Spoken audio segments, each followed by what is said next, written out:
생명의 시간입니다. 우리 아침 예배로 하나님 앞에 함께 나가겠습니다.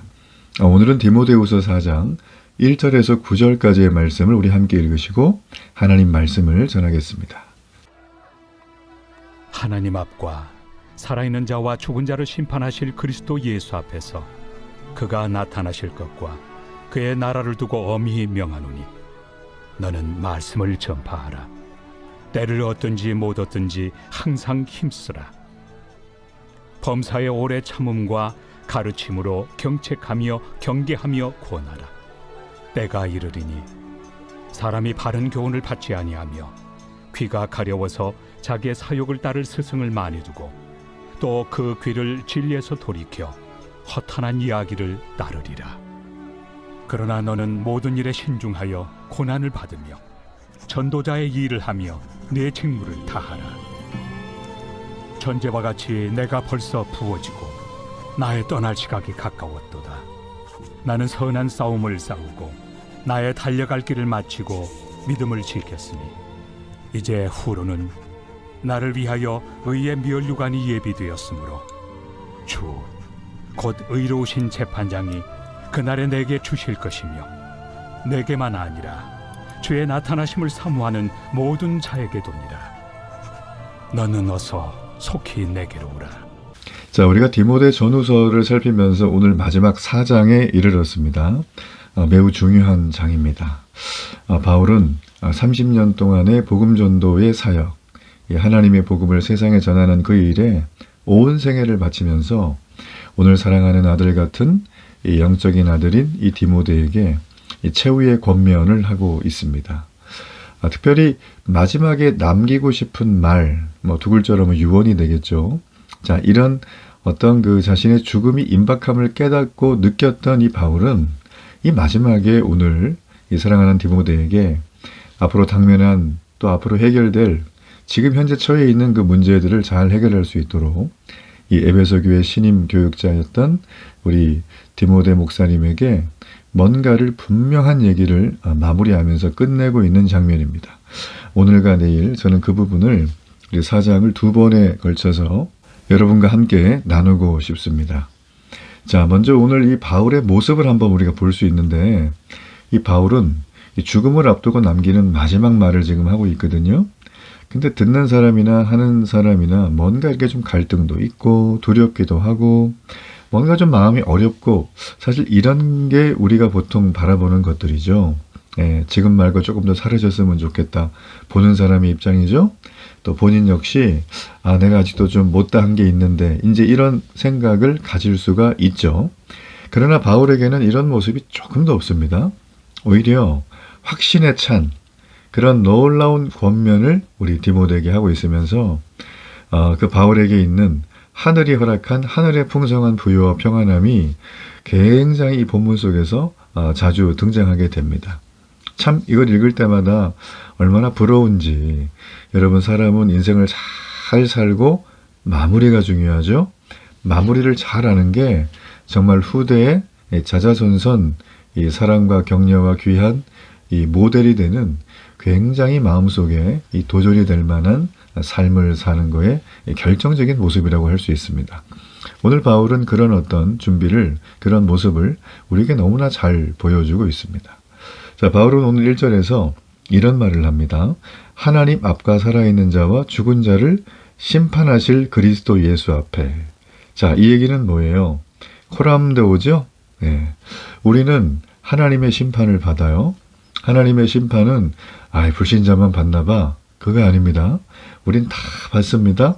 하나님이 이미 심판하시기 위해서 이 땅에 우리의 모든 육신이 사라지고 흙에 묻히고 때론 불태워져서 뿌려졌을지라도 하나님이 그것을 불러서 우리의 영과 함께 하나 되게 하여 심판 가운데 우리를 부르십니다.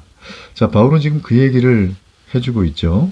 그러면서 그 주님은 심판주로 이 땅에 오신다. 바로 재림 예수님입니다. 그죠? 그분이 이 땅에 오는 순간 이 땅의 모든 것들은 스탑이 되는 거예요. 죄로 얼룩져 있고 더 이상 소망이 없고 세상 그 어떤 것에도 마음을 둘 수 없었던, 바르고 착하게 사는 것을 어리석다고 하고 믿음으로 사는 것을 뒤처졌다고 하고 유행을 따라가지 않는 것을 너는 왜 그렇게 세상 물정이 어둡냐고 손가락질하면서 비난거리던 그 세상이 이제는 완전히 역전되는 거예요. 역전되는 거. 바울은 지금 디모데에게 이 1절의 말을 시작하면서 바울에게 다시 한번 얘기하는 거예요. 내가 지금 하고 있는데 이 얘기는 너한테 엄히 명하는 거야. 그런데 이게 누구 앞에서 하는 거냐면 바로 하나님과 그리스도 예수 앞에서 내가 엄히 명한다는 거죠. 자, 이 얘기는 바울은 지금 그렇게 삶을 살았다는 거예요. 몇 년간 그가 복음 전도자의 발을 디뎠을 때부터 마지막까지 그렇게 자신은 마치 내가 오늘 마지막 삶을 살고 이제 하나님 나라 천국에 가는 것 같은 어떤 그런 삶의 자세를 견지하며 살았다라는 겁니다. 자, 굉장히 중요한 얘기죠. 여러분, 그렇기 때문에 이 바울이 지금 엄하게 명했던 이 5가지의 내용으로 정리가 되는데 우리가 그걸 한번 좀 살펴보기를 원한다는 거예요. 자, 제일 먼저 바울이 강조했던 거는 말씀을 전파하라. 자, 그 얘기는 뭔가요? 하나님의 진리의 말씀을 우리 디모데 입장에서 볼 때 그분은 목회자죠. 하나님의 진리의 말씀을 건전하고 바르게 설교할 것을 말하는 겁니다. 네. 자, 이걸 그러면 우리 입장으로 한번 생각해 볼까요? 성도의 입장으로. 자, 이 얘기는 설교란 얘기가 아니라 때를 어떤지 못 어떤지 여기 보면 어떻게 되어 있습니까? 2절에 네, 말씀을 전파하라는 거예요. 이 얘기는 우리가 영혼구원에 마음을 두라는 거죠. 시간을 따지지 말고 긴박하게 복음을 전하라는 것입니다. 여러분, 복음은 삶과 죽음의 문제예요. 이게 농담 따먹는 게 아닙니다. 내년에 하지 뭐 이런 건 없어요. 그도 그렇고 나도 그렇고 내년까지 살아날 내년까지 우리의 인생이 있을 보장이 없습니다. 이 땅에. 그렇지 않아요? 그래서 여러분, 복음을 전할 때는 우리가 반드시 시급하게 때를 어떤지 못 어떤지 내 상황에 개의치 않고 전하는 것이 매우 중요합니다. 항상 힘쓰라는 말이 있죠. 그 얘기는 뭐냐면 항상 준비되어 있으라는 것입니다. 하나님의 진리의 말씀을 바르게 설교할 것을. 자, 이거를 우리가 모든 성도들에게 적용해 보자면 바로 때를 어떤지 못 어떤지 복음을 전할 것을 항상 준비하라. 전 여러분, 그래서 예수님을 사랑한다고 하고 뭐 여러 가지를 많이 하는데 나는 복음 전할 준비가 안 돼 있어요라고 하는 분들을 종종 봅니다. 여러분, 그런 분들은 다 돼 있기 때문에 걱정하지 마세요. 그런 분들은 이 복음을 전하는 좀 훈련을 받으세요. 예, 그거는 뭐 어렵지 않습니다. 예, 내가 예수님 사랑하고 하나님 말씀이 정말 내 마음속에 흐르고 기도하는 분들은 정말 하나님께서 능력을 부어주세요. 영혼에 대한 간절한 기도와 함께 그 영혼을 만났을 때 성령께서 입을 열어서 저는 말하게 할 줄로 믿습니다. 여러분, 그러니 가장 어렵다고 여겨지는 상대 있죠? 특별히 오랜 기간 끈질기게 복음을 전해도 안 오는 가족들, 소중한 사람들, 그들 앞에서 여러분 절대 낙심하지 마세요. 우리가 잘 알고 있던 조지 밀러는 그의 인생 50년 동안 사랑하는 친구들이 여러 명 있었는데 그 중에 한 명을 놓고 굉장히 기도를 많이 했어요. 예수님 믿게 해달라고, 전도하려고. 근데 조지 밀러가 눈을 감을 때까지 지난 수십 년간 그 친구를 위해서 만나서 권면하고 전도하고 기도했는데도 안 왔거든요. 근데 그가 딱 죽은 다음에 얼마 있다가 그 친구가 자발로 예수님을 믿었어요. 내 눈으로 보지를 못하지라도 하나님께서는 그 기도 가운데 이미 들으시고 하나님의 계획을 이루어 가신 줄로 저는 믿어요. 여러분, 이걸 믿어야 돼요. 그렇기 때문에 우리는 어떻게 합니까? 말씀을 전파하는 거예요. 언제? 항상 준비해서.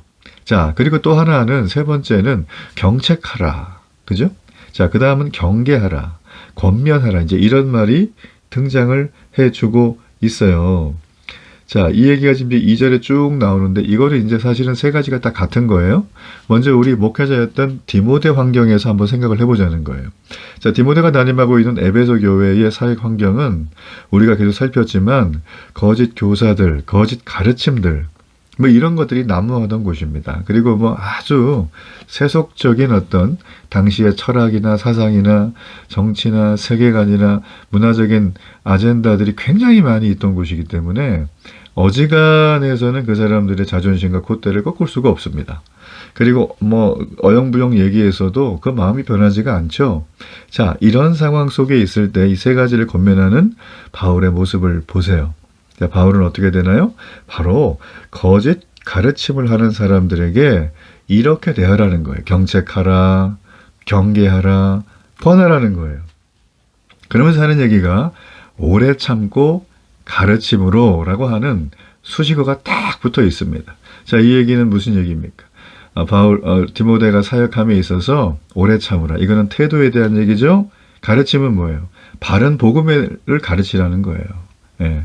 여러분 이 두 가지는 같이 가는 겁니다. 바른 복음을 말하는데 태도가 영 어영부영이고 삶이 없다.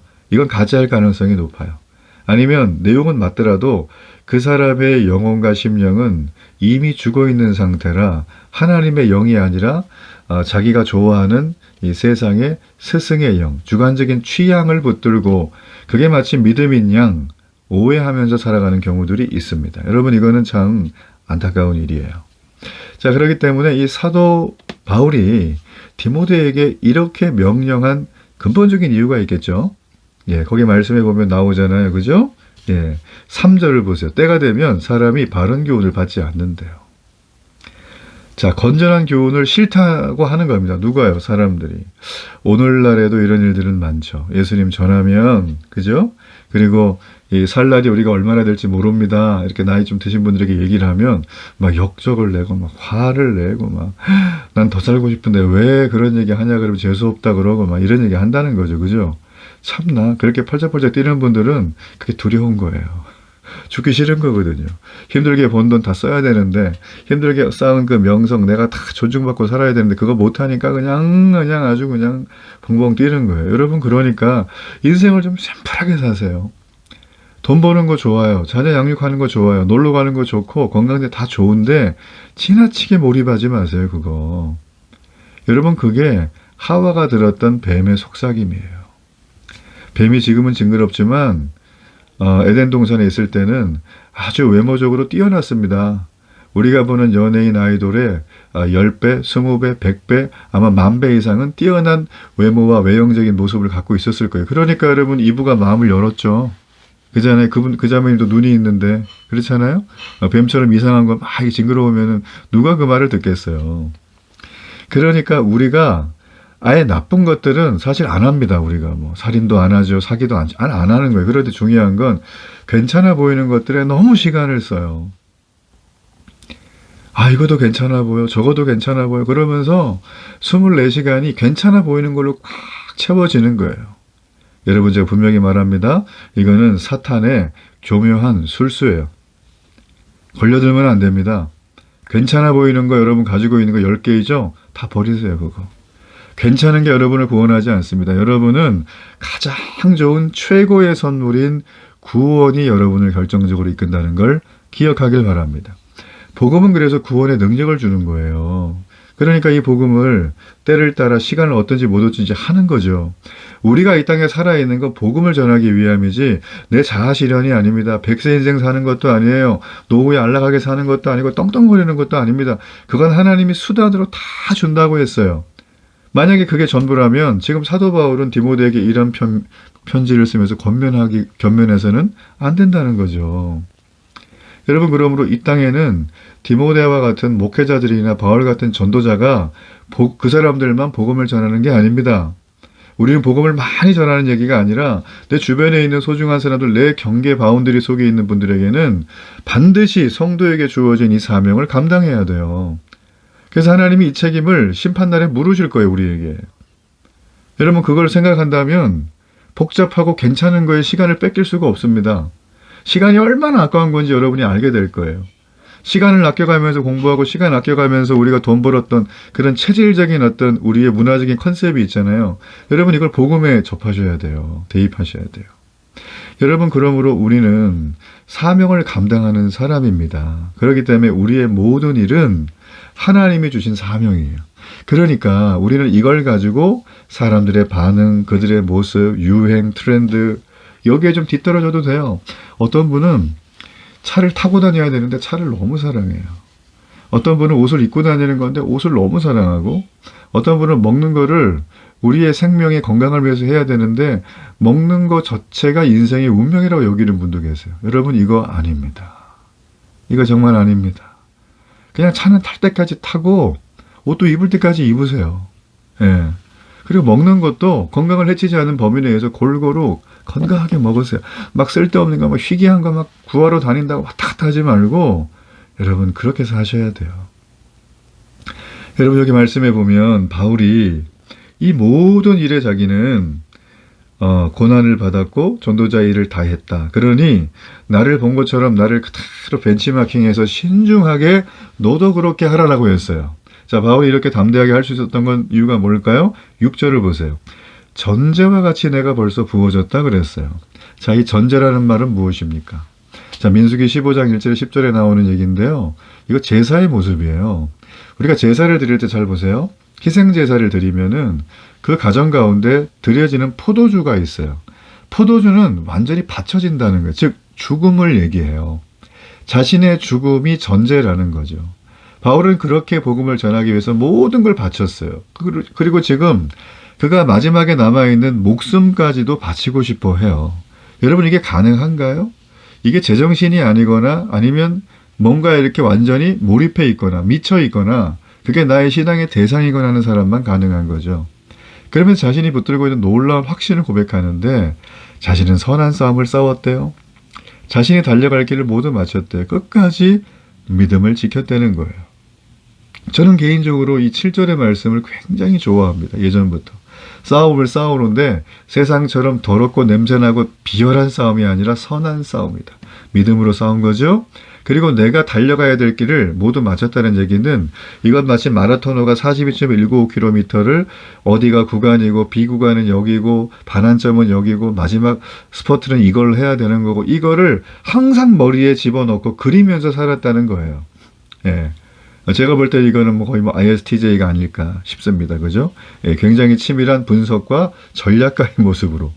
여러분 이건 기질의 문제가 아니라 목적이 분명한 거듭난 사람은 그렇게 살게 돼 있습니다. 그러니까 어떻게 되나요? 믿음을 끝까지 지키게 되는 거예요. 여러분 놀라운 일이라는 것입니다. 이 놀라운 일.